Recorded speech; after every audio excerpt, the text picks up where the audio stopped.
Lucía, somos de la Facultad de Ciencias Económicas de la Universidad de Guayaquil y nuestro grupo se dedica al estudio de los flujos financieros ilícitos. El objetivo de este video es hacerlos partícipes de la problemática real y de cómo se manifiestan en la actualidad estos desvíos de fondos que nos están impidiendo crecer con justicia y equidad, ya que cada año estos países en desarrollo pierden miles de millones de dólares, ya sea por fugas de capitales o por la evasión tributaria. Y pues, como es obvio, estos fondos serían de mucha utilidad para mejorar el nivel de vida de la población. Para comprender mejor esta temática, analizaremos los conceptos más relevantes y tendremos la participación de varios compañeros. Ahora empezamos con la señorita Caicedo, quien nos va a explicar qué es un flujo financiero ilícito. Los flujos financieros ilícitos son transacciones financieras transfronterizas que involucran dinero obtenido, transferido y utilizado de manera ilegal. Un ejemplo de flujos financieros ilícitos procedentes de actividades comerciales es la evasión de impuestos por parte de las empresas multinacionales a través de la práctica de la manipulación ilegal de los precios del comercio. Quienes hayan obtenido dinero ilícitamente, ya sea por medio de corrupción o evasión de impuestos, tratarán a menudo de transferirlo a un lugar donde pueda ser ocultado de manera segura y blanqueado. Bien, Zuleira, y entonces, ¿qué hace posible estas fugas ilícitas?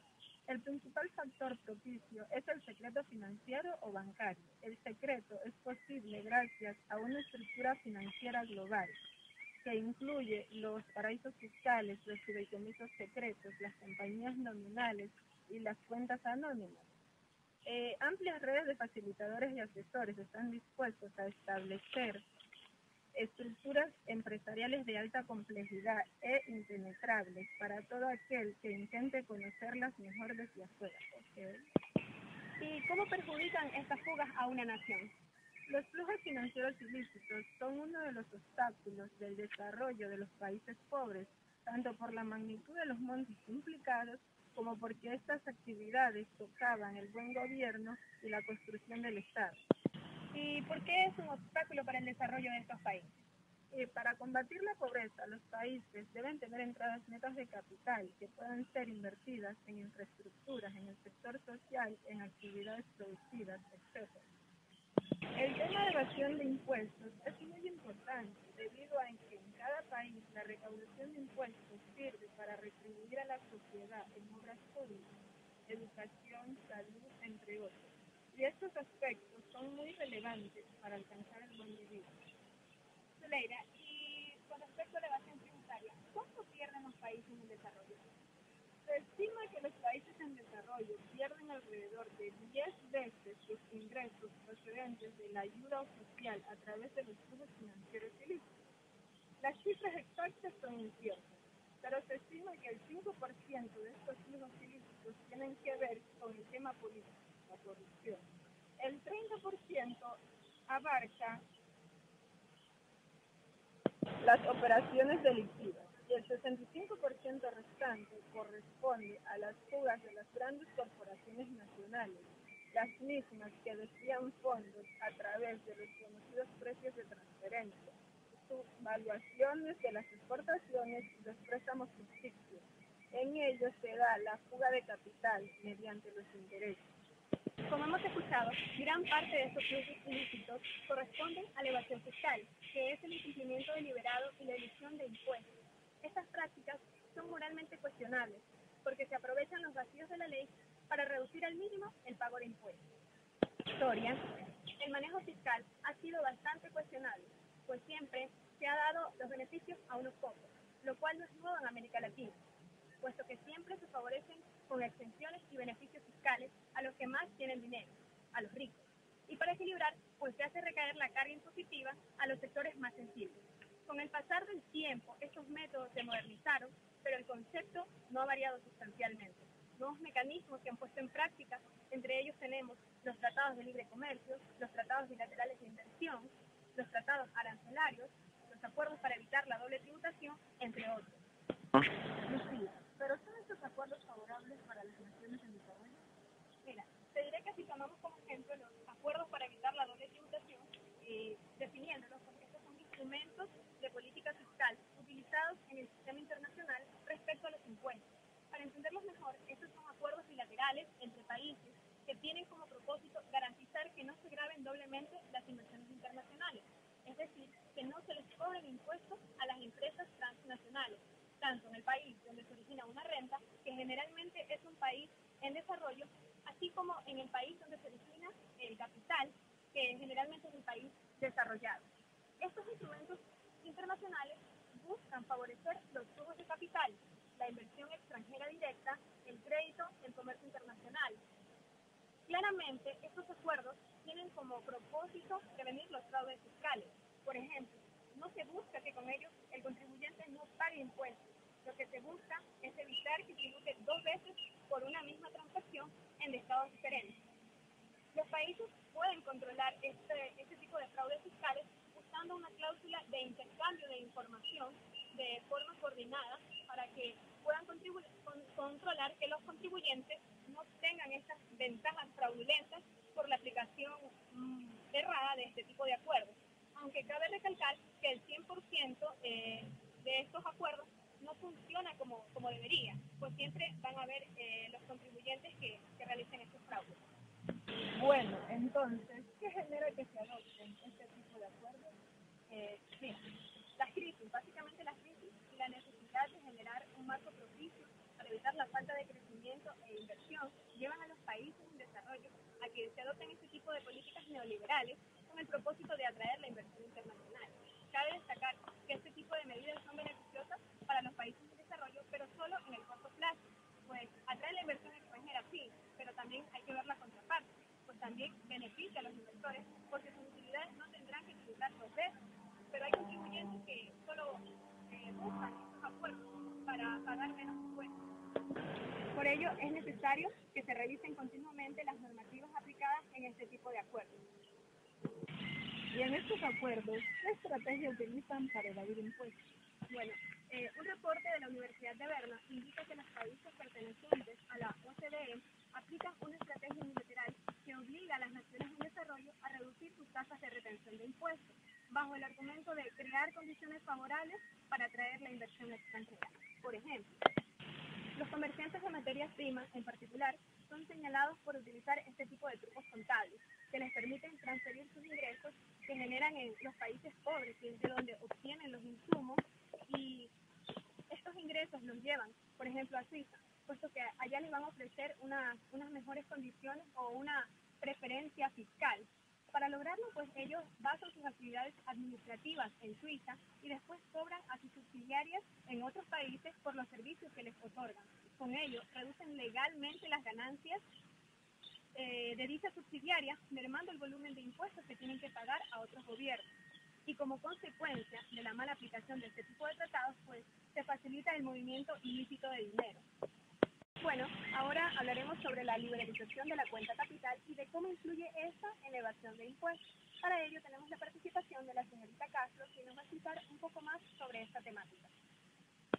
Bueno, los flujos financieros descontrolados y de los que no existe información suficiente son también uno de los principales problemas relacionados con la falta de capacidad de los países para recaudar ingresos fiscales suficientes.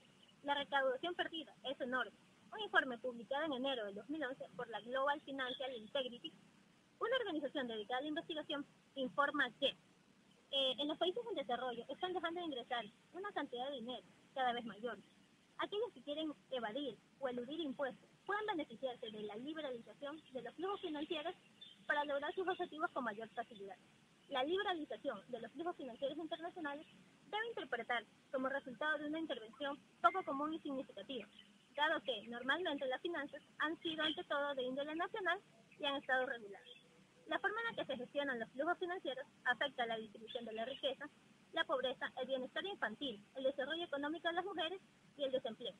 Ya en 1999, el economista de Bretton Woods, John Williamson, pues admitió que la liberalización de la cuenta capital podría fomentar los paraísos fiscales. Además señaló que es mucho más fácil evitar pagar impuestos sobre los ingresos generados por activos cuando estos se encuentran en un lugar distinto del domicilio de residencia, y más aún cuando están en un paraíso fiscal, y que la relación entre los flujos de capital y la evasión de impuestos se vuelve incluso más importante cuando más liberalizados están los flujos financieros, porque la liberalización inadecuada de las fuentes de capital y los flujos financieros pueden estar contribuyendo a la evasión de impuestos. Bueno, los flujos de capital pueden ser flujo de capital extranjero, la inversión extranjera directa, la inversión de cartera, los derivados financieros y otros. Pero en sí, recordemos qué es la cuenta capital. La cuenta capital es una cuenta financiera que registra el dinero que entra y sale del país con el propósito de adquirir activos en lugar de bienes. ¿Qué están haciendo los países para regular esta cuenta capital? Pues bien, en cuanto a la entrada de capitales, los países en desarrollo están intentando ejercer una mayor influencia sobre su composición y su volumen, y se ha debatido en cierta profundidad la eficacia de las herramientas utilizadas para esto. Esto también aplica para las herramientas utilizadas para evitar la fuga de capital. En cuanto a los flujos salientes, estos han de tener un destino, por lo que se dice que existe cierto tipo de complicidad por parte de la jurisdicción de destino. Esto puede adquirir formas nefastas o consistir simplemente en que las autoridades y las instituciones financieras del país de destino pues hagan la vista gorda respecto al origen y la posible ilegalidad de estos flujos financieros. De aplicarse de forma bilateral la regulación, ayudaría a frenar la evasión de la regulación de los flujos financieros. ¿Cuáles son los riesgos de la liberalización financiera? Primero tenemos el riesgo de la soberanía, que en sí son las limitaciones que tiene el gobierno para aplicar políticas tanto sociales como económicas de una manera eficiente. El riesgo de la soberanía también implica que los inversores tienen cierto control o influencia sobre las políticas internas del país. También tenemos el riesgo cambiario, que se refiere a los efectos que los flujos de capital tienen sobre el valor de la moneda. En un país con libre flotación cambiaria, grandes entradas de capital pueden conducir a la apreciación de la moneda y hacer que sea difícil para el país competir con los mercados internacionales. El riesgo de fragilidad es la vulnerabilidad de la economía ante las obligaciones de deuda externa. También tenemos el riesgo de fuga, que se refiere a las súbitas salidas de capital de una economía a causa de la propagación de pánico entre los inversores. Bajo una cuenta de capital totalmente liberalizada, los tenedores privados de los activos financieros líquidos pueden vender sus participaciones en cualquier momento. Una cuenta de capital totalmente liberalizada dificulta el uso de otras políticas macroeconómicas que pueden necesitarse para controlar la inversión, la inflación o favorecer a las exportaciones. Las regulaciones de la cuenta capital, también conocidas como controles de capital, apuntan a reducir los riesgos asociados con la volatilidad de los flujos de capital, como también a proteger y promover las actividades económicas y la creación de empleo. Para concluir, los investigadores que trabajan sobre cómo erradicar esta evasión y elusión de impuestos sostienen que la liberalización de los flujos financieros ha limitado uno de los elementos más importantes a la hora de proteger lo que es la fuga de capital. Eso es la mera información de los flujos financieros. Sin información de origen, de destino, propiedad u objetivos de los flujos financieros internacionales, es casi imposible averiguar si estos están relacionados o no con la evasión de impuestos. ¿Cuál es la mejor solución? Pues la solución es el Tratado Internacional Integral sobre Intercambio Automático de Información, así como también la retención de impuestos sobre actividades en manos extranjeras. Bueno, con esto queda claro que para mantener la estabilidad financiera es necesario aplicar regulaciones a la cuenta capital, y estas deben ser en ambos extremos, tanto en la fuente del flujo como en el extremo receptor. Y con ello, así se evitarían algún tipo de apreciación en el tipo de cambio, y además se limitan las grandes salidas ilícitas de capitales que muchas veces pues tienen destino a los denominados paraísos fiscales. Para ello tendremos ahora la participación del compañero Carriel, quien nos va a explicar qué es un paraíso fiscal. Bueno, continuando con el estudio de los flujos financieros ilícitos, yo les voy a hablar de la refacturación o triangulación. Bueno, el vivir en una sociedad, si bien nos otorga derechos, también nos conlleva a asumir obligaciones y deberes. Y una de nuestras obligaciones y deberes para con el Estado es el pago de los tributos. En el año 2011, el presupuesto general del Ecuador fue de 19.849 millones de dólares, de los cuales 10.274, es decir, el 51.76%, es compuesto por la recaudación de tributos. En la actualidad, la recaudación de tributos representa la mayor cantidad de ingresos que percibe el presupuesto general del Estado. Por lo tanto, debemos darle una debida importancia y estructurar leyes que frenen la evasión tributaria, práctica que afecta limitando al Estado en la ejecución tanto de obras como de proyectos que son beneficiosos para toda la población ecuatoriana. Dentro de los tributos tenemos los impuestos, las tasas y las contribuciones especiales, pero me voy a enfocar en el impuesto a la renta, el cual consiste en la prestación obligatoria que el Estado, en virtud de su potestad, exige a través de leyes el pago en dinero por parte de sus contribuyentes que han obtenido ingresos en el lapso de algún periodo. Dentro de lo que es la evasión tributaria, esta viene acompañada de lo que se conoce como paraísos fiscales, los cuales son países que buscan la captación de capital extranjero y consiguen este fin a través de sus legislaciones, ya que éstas contemplan la seguridad jurídica, el sigilo con respecto a los accionistas de sociedades y también otorgan anonimato cuando se crean cuentas bancarias. Esto hace más fácil y más viable las actividades societarias, bancarias y también las actividades fiscales. Y dentro de esta última, es decir, de las actividades fiscales, como ya les mencioné, se encuentra la refacturación o la triangulación, que es el tema al que me voy a referir, la cual permite la manipulación de ingresos mediante la falsa facturación. Para poder determinar cómo se da esta refacturación o triangulación, este mecanismo, primero nos vamos a centrar en la legislación del Ecuador, es decir, el impuesto a la renta en el Ecuador. Bueno, pues el impuesto a la renta en el Ecuador data de 1921.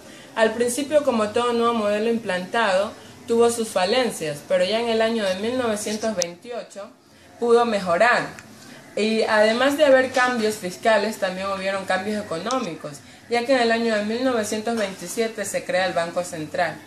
En lo concerniente al impuesto a la renta, se implantó que los contribuyentes deberían declarar anualmente, y de no hacerlo así, pues se les cobraría una multa como sanción.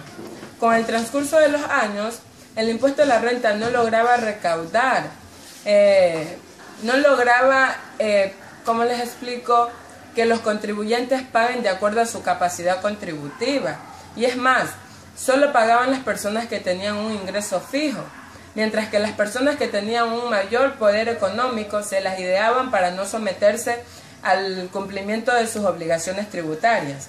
En la actualidad, quienes se encargan del impuesto a la renta y donde se lo puede encontrar es en la Ley Orgánica del Régimen Tributario Interno, la cual nos revela que este impuesto recae sobre toda la renta global y es decir, sobre todos los ingresos grabados que hayan obtenido las personas naturales, las sucesiones indivisas y las sociedades nacionales o extranjeras.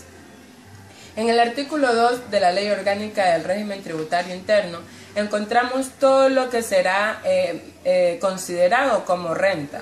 Entre estos tenemos los ingresos de fuente ecuatoriana, consistentes en dinero, especies o servicios, y también los ingresos que se han percibido en el extranjero, de personas naturales domiciliadas en el país o de sociedades nacionales. Bueno, otro de los puntos que debemos entender para asimilar o para poder comprender el tema de la refacturación o triangulación es el tema de las compañías vinculadas. Pues bien, en la contabilidad internacional, el tema de las compañías vinculadas es muy importante, ya que al momento de evadir impuestos existe una tercera empresa. Esta tercera empresa se encarga de ayudar a realizar la evasión fiscal. Por lo general, esta clase de instituciones se encuentran en los paraísos fiscales. Entonces, la finalidad de todo Estado y la que se busca es detectar aquellas compañías que están vinculadas y que tratan de disfrazar la contabilidad para evadir esos impuestos. Bueno, una vez que ya les he explicado el tema de cómo ha ido evolucionando el impuesto a la renta en la legislación ecuatoriana y también el tema de las compañías vinculadas, ahora vamos a profundizar la refacturación o triangulación. Primero vamos a empezar por su concepto. La refacturación es una figura que se la utiliza como herramienta para, de manera legal, poder distribuir los ingresos que son percibidos por los contribuyentes y estos destinarlos a paraísos fiscales con la finalidad de reducir el impago del impuesto a la renta. ¿Cómo operan estos mecanismos? Pues bien, ellos operan con dos legislaciones. Una de ellas opera en los paraísos fiscales, en donde se da la realización de la triangulación. Y por otro lado tenemos a las legislaciones con un régimen tributario ordinario, en donde su recaudación sufre de deficiencias. También, aparte de necesitar estas dos legislaciones, también necesitan 3 empresas, de las cuales 2 van a estar directamente vinculadas y buscarán la evasión fiscal, y una obligatoriamente se encontrará en un paraíso fiscal. Bueno, una de las ventajas que tienen estas empresas, como ya lo dije anteriormente, es que los paraísos fiscales les dan seguridad jurídica, les dan el sigilo. Entonces, al tener estas ventajas, frente al país que tiene el régimen tributario ordinario, tratan de disimular que no son compañías vinculadas, sino más bien solo tienen una relación comercial. Entonces, esto hace más difícil para el Estado poder detectarlas. También el tema de la globalización y de la tecnología dificulta al SRI detectar a estas compañías. Bueno, ya que sabemos que el Ecuador tiene algunas dificultades para poder recaudar los impuestos debido a este problema de la refacturación o profundización, le voy a leer algunas de las recomendaciones para que podamos evitar este gran problema. Primero, el SRI debe cuantificar la evasión y la elusión causada por la refacturación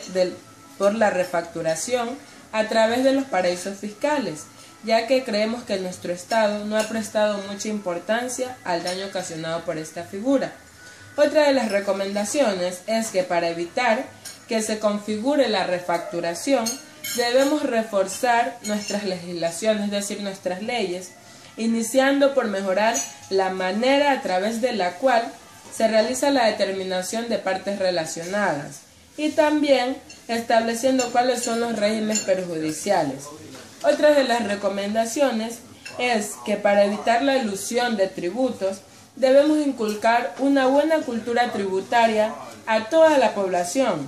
Los proyectos para el mejoramiento de la misma deben ser puestos en prácticas de manera inmediata, ya que los resultados serán cosechados en un futuro. Espero y le haya agradado la exposición. Mi nombre es Electra Narcisa Mina Grueso y Bueno, para hablar de paraísos fiscales, primero tenemos que definir qué es un paraíso fiscal. De esta forma tendremos claro lo que encierra la definición del mismo. Un paraíso fiscal es un país en el cual se exime total o parcialmente el pago de impuestos a los inversores extranjeros con la finalidad de atraer a estas personas para que tengan su dinero dentro de este país. Generalmente, dentro de un paraíso fiscal conviven 2 tipos de sistemas fiscales. El sistema fiscal que es para los residentes del país y el sistema fiscal para los inversionistas o personas que tengan cuentas, personas extranjeras que tengan cuentas dentro de este país llamado paraíso fiscal. Bueno, esto funciona de cierta forma teniendo la política fiscal para los residentes es normal, o sea, es decir, es parecida a la que existe dentro de todos los países, pero la diferencia radica en que para los inversores extranjeros se exime total o parcialmente el pago de impuestos. Un ejemplo claro y rápido que puedo hacer sobre el tema es, por ejemplo, una persona millonaria de Estados Unidos por concepto de impuestos deberá pagar mucho dinero al Estado o al gobierno, llámese gobierno, fisco de su país residente. Pero si él traslada su dinero a un paraíso fiscal, en ese paraíso fiscal pagará mucho menos impuestos, muchísimo menos, estaría ahorrando miles de dólares porque pagará muchos menos impuestos. Y esto genera problemas porque las personas tratan de ocultar su dinero en los paraísos fiscales. Un tema relacionado acerca de los paraísos fiscales y en el cual hay una congregación internacional, alianzas de países, es el fortalecimiento de la capacidad fiscal de los países en desarrollo y la lucha internacional contra la evasión fiscal. Muy aparte de esto, también existe la propuesta de muchos países que quieren eliminar los paraísos fiscales, porque dicen que los paraísos fiscales generan problemas. Avanzar en el proceso de desarrollo exige movilizar de forma plena los recursos financieros propios de países en desarrollo. Ello comporta, en primer lugar, la mejora de los sistemas financieros o fiscales, llámense fiscales. El sistema fiscal de un país debe manejarse de forma correcta con el objetivo o fin de que este país sea un país mayormente desarrollado. ¿Por qué? Porque a través de los impuestos, como ya lo dijo una de mis compañeras en el video, el Estado retribuye en obras públicas, llámese salud, educación, entre otras, etcétera. Son servicios públicos necesarios y netamente básicos para alcanzar el buen vivir, el desarrollo local sustentable, en el cual debemos basar y crear cultura tributaria en los contribuyentes, porque en todos los países se da que las personas no están dispuestas a pagar la totalidad de sus impuestos. Esto genera un problema. ¿Y qué problema? En los países generalmente, los que están en vías de desarrollo o en proceso de desarrollo, las personas tienen una poca cultura tributaria. Tanto así que, según datos de un instituto, en los países desarrollados, en los países subdesarrollados, apenas la recaudación de impuestos representa el 13% de su Producto Interno Bruto, por lo cual dice que estos países se mantienen en subdesarrollo porque siguen basando su Producto Interno Bruto en la agricultura y en el comercio internacional. Y en cambio, en los países desarrollados o industrializados, llámense industrializados, estos países los impuestos aportan un 38% de su Producto Interno Bruto. Es decir, que en los países subdesarrollados apenas estamos aportando aproximadamente un tercio de lo que aportan los países desarrollados al Producto Interno Bruto en impuestos. Y esto genera problemas. ¿Por qué? Porque también se refiere a lo que es el comercio informal. Dice que en los países subdesarrollados o en vías de desarrollo ahora, con la globalización, deberíamos tratar de incentivar a las personas a que tengan sus aportes de impuestos al Estado. Debería ser un apoyo contra el comercio informal, no como se está haciendo una lucha, sino un apoyo, porque simplemente la violencia genera más violencia y estas personas se van a seguir resistiendo a pagar sus impuestos. Debemos crear la cultura tributaria en todas las personas, generalmente en los países que están en vías de desarrollo, que son en los cuales las personas tienen menos cultura tributaria. Ahora hablemos de la importancia del sistema fiscal. Un buen sistema fiscal es un requisito imprescindible para el progreso de las naciones, ya que afecta al comportamiento económico de los individuos y determina bienes y servicios que son necesarios para el sector público porque los utiliza para llevar a cabo programas de redistribución del ingreso y la estabilización económica del país. Esto ocurre de la siguiente manera. Un punto principal para que los ciudadanos hayan perdido la confianza en los sistemas fiscales de los países es que no hay una buena redistribución del ingreso. Es decir, que cuando existe la recaudación de impuestos, estos solamente son retribuidos en ciertos sectores y no debería ser así. Deberíamos generar políticas fiscales para redistribuir el ingreso de forma equitativa en todo el país o nación, llámese, en la cual han sido recaudados los impuestos.